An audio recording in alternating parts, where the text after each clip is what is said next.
नमस्कार दोस्तों, एक बार फिर से आपका स्वागत है। माघ मास का महात्म्य। भारतीय संस्कृति में वैसे तो 12 महीनों में कोई न कोई महत्वपूर्ण व्रत त्यौहार होते हैं, लेकिन धार्मिक दृष्टि से माघ मास को विशेष स्थान मिला है।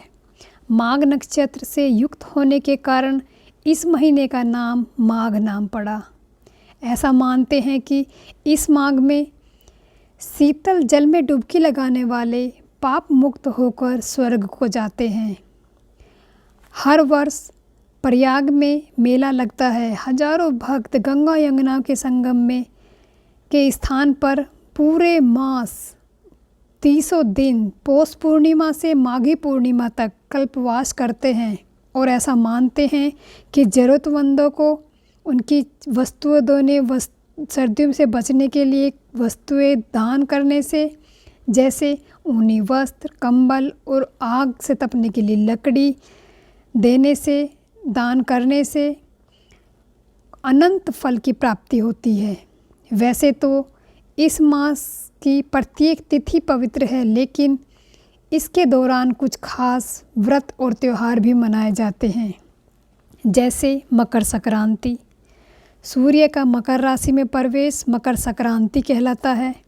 इस दिन सूर्य उत्तरायण हो जाते हैं। इस दिन स्नान दान और तप दान आदि का अत्यधिक महत्व है।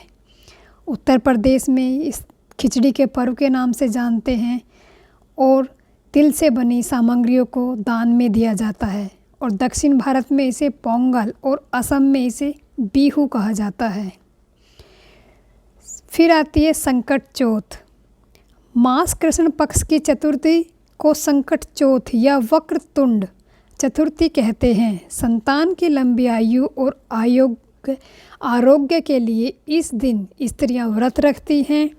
इस रोज गणपति के पूजन के साथ चंद्रमा को भी अर्घ्य दिया जाता है।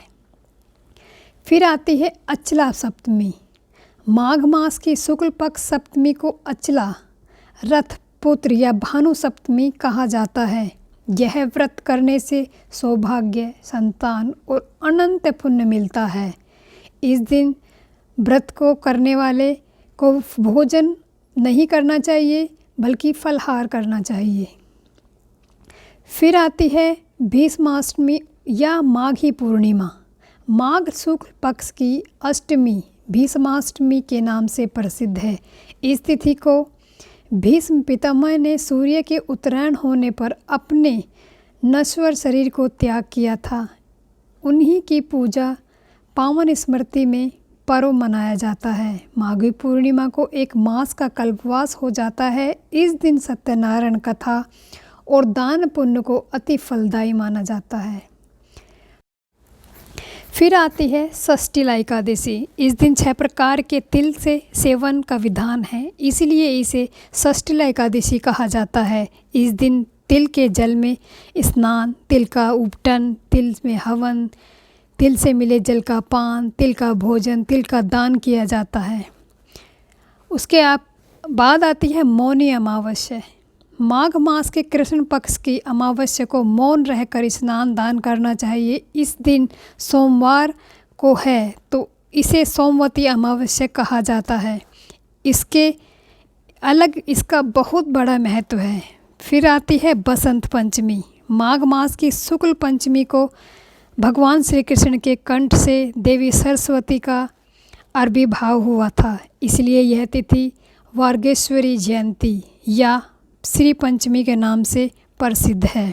सरस्वती देवी की षष्ठिका वर्षिका पूजा अर्चना के साथ विद्यार्थी विद्यारंभ करते हैं। बसंत ऋतु के स्वागत में इस दिन पीले वस्त्र पहनना और इसी रंग के खान सामग्री से भोग लगाने की परंपरा है। इस तरह अनेक पवित्र पर्वों के समन्वय की वजह से श्रद्धालुओं के लिए यह अति पुण्य और फलदायी मानी जाती है। बोलो श्री विष्णु भगवान की जय।